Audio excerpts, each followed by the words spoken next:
के बाद स्वागत है आपका। जिस किसान के हाथों से पूरे देश की थाली भरती है, क्या कभी उसकी अपनी थाली भी पूरी तरह से भर पाई?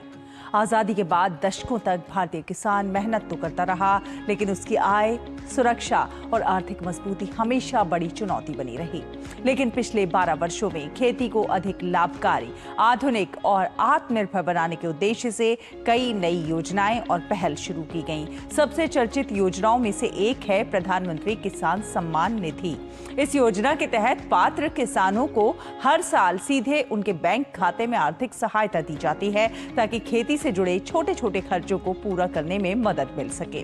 वहीं खेती को केवल फसलों तक सीमित न रखकर मत्स्य पालन को भी आय का मजबूत स्रोत बनाने पर जोर दिया गया है। इसी दिशा में ब्लू रिवॉल्यूशन और बाद में प्रधानमंत्री मत्स्य संपदा योजना जैसी पहलों के माध्यम से मछुआरों के लिए आधुनिक इंफ्रास्ट्रक्चर, उत्पादन बढ़ाने और रोजगार के नए अवसर तैयार करने की कोशिश की गई है। हाल ही में प्रधानमंत्री नरेंद्र मोदी ने अपने आधिकारिक ट्विटर हैंडल पर एक पोस्ट साझा की, जिसमें उन्होंने पिछले 12 वर्षों में भारत के किसानों की बदलती तस्वीर को चित्रों और आंकड़ों के साथ उजागर किया।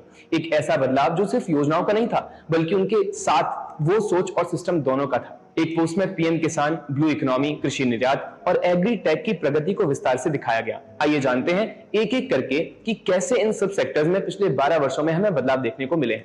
सोचिए, एक किसान है जो सुबह 4 बजे उठता है, खेत में पसीना बहाता है और पूरे देश का पेट भरता है, लेकिन शायद उसकी खुद की ही जेब खाली है। साहूकार का कर्ज है, बिचौलियां हैं और सरकारी मदद वो बस कागजों पर रहती थी। यही था आज से 1.5 दशक पहले का भारत, जहां अन्नदाता की हालत सबसे ज्यादा दयनीय थी। तो आज हम देखेंगे उन्हीं 12 सालों में क्या बदल गया, कैसे बदल गया और सबसे जरूरी क्यों बदल गया। 24 फरवरी 2019 ये वो तारीख है जब भारत के कृषि इतिहास में एक नया अध्याय शुरू हुआ। पीएम किसान सम्मान निधि योजना की शुरुआत हुई। योजना सरल थी। हर पात्र किसान परिवार को सालाना 6,000 रुपए मिलेंगे, 3 किश्तों में, सीधे उनके आधार लिंक बैंक खाते में। ना बिचौलिया, ना देरी, ना भ्रष्टाचार। ये सिर्फ एक योजना नहीं थी, बल्कि एक मानसिकता का बदलाव था। कभी ऐसा समय भी था जब सरकारें किसानों को खुद तक पहुंचने नहीं देती थी, और आज एक सरकार है जो किसानों के घर आ रही थी, उनके मोबाइल पर, उनके बैंक अकाउंट में। अब आते हैं कि ये योजना आज तक कितने किसानों तक पहुंची। तो 4 करोड़ 27 लाख से ज्यादा 22 किश्तों के जरिए सरकार के आधिकारिक स्रोतों के अनुसार 22nd इंस्टॉलमेंट के साथ ही ये कम्युलेटेड ट्रांसफर 4.27 लाख करोड़ के स्तर को पार कर गया। इतना ही नहीं, अकेले 17वीं किश्त में 9.26 करोड़ किसानों को 20,000 करोड़ से अधिक डीबीटी के जरिए मिले हैं। पहले किसान अपनी जरूरत के लिए साहूकार के दरवाजे पर जाता था, अब वो बीज खरीदता है अपने पैसों से, खाद लेता है अपनी शर्तों पर। यही है असली सम्मान। भारत में खेती की बात होती है तो हमेशा गेहूं चावल की ही सोचते हैं, लेकिन देश के 30 करोड़ मछुआरों की दुनिया है वो ब्लू इकोनॉमी, जो कभी अपेक्षित थी, वो आज देश की सबसे तेज उड़ान भर रही है। 2013-14 में भारत का मत्स्य उत्पादन था 95.79 लाख टन और 2024-25 में 197.75 लाख टन, यानी 106% की वृद्धि महज एक दशक में। आज भारत दुनिया का दूसरा सबसे बड़ा मछली उत्पादक देश है और अकेले ग्लोबल आउटपुट में 8% का योगदान करता है। ये बदलाव रातों रात नहीं आया। इसके पीछे है पीएम मत्स्य संपदा योजना, PMMSY, जिसमें 20,750 करोड़ का निवेश हुआ। साथ में आया FIDF, fisheries and aquaculture infrastructure development fund, जिसने बंदरगाहों से लेकर के कोल्ड स्टोरेज तक का ढांचा मजबूत किया। साथ ही फिशेज के लिए KCC कवरेज भी लगातार बढ़ी, ताकि वर्किंग कैपिटल तक पहुंचना आसान हो और साहूकार पर निर्भरता कम हो। अब समुद्री उत्पाद के एक्सपोर्ट की बात करते हैं। वो भी रिकॉर्ड हाई फिस्कल ईयर 2024-25 में 62,408 करोड़ का सी फूड एक्सपोर्ट हुआ, जो पिछले साल में 3.11% ज्यादा है। 2013-14 में भारत का कृषि निर्यात लगभग $37.29 बिलियन था और 2024-25 में $51.9 बिलियन पहुंच गया, यानी 37% से ज्यादा की वृद्धि। और ये सिर्फ संख्या नहीं, ये भारत के किसान की ग्लोबल पहचान है। सी फूड एक्सपोर्ट्स भी पिछले एक दशक में 2 गुने से ज्यादा बढ़े हैं। प्रोसेस्ड फूड प्रोडक्ट्स का एक्सपोर्ट फिस्कल ईयर 2025 में लगभग $10.1 बिलियन रहा और भारत आज दुनिया का दूसरा सबसे बड़ा चाय निर्यातक देश बन चुका है। भारत का अन्न, भारत का मसाला, भारत की मछली आज 130 से ज्यादा देशों की थालियों में पहुंच रहे हैं।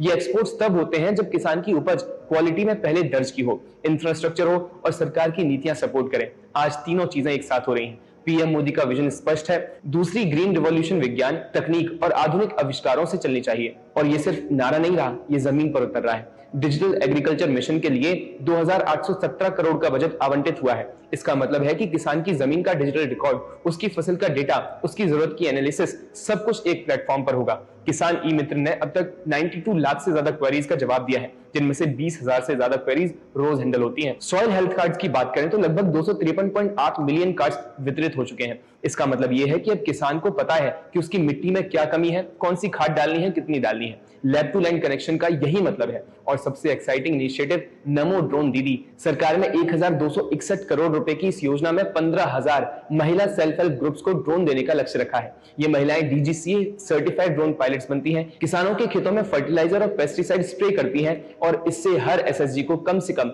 1 लाख रुपए की अतिरिक्त वार्षिक आय होती है। गांव की बेटी ड्रोन दीदी बन रही है। 2013-14 में एक किसान की कहानी थी कर्ज, बिचौली और अपेक्षा। 2025 में वही किसान है PM किसान की किस्त सीधे खाते में, सॉइल हेल्थ कार्ड हाथ में, किसान क्रेडिट कार्ड जेब में और उसके गांव की बहन ड्रोन दीदी बनकर आसमान में। उसकी मछली 130 देशों में जा रही है, उसका अनाज USD 51.9 बिलियन का एक्सपोर्ट बना रही है। ये सिर्फ स्कीम्स नहीं है दोस्तों, बल्कि एक सिस्टमैटिक ट्रांसफॉर्मेशन है। जब नीति, निवेश और नवाचार तीनों एक साथ काम करते हैं तो अन्नदाता भी समृद्ध होता है और देश भी। भारत का किसान अब सिर्फ खेत का मालिक नहीं है, बल्कि वो एक एम्पावर्ड एंटरप्रेन्योर है।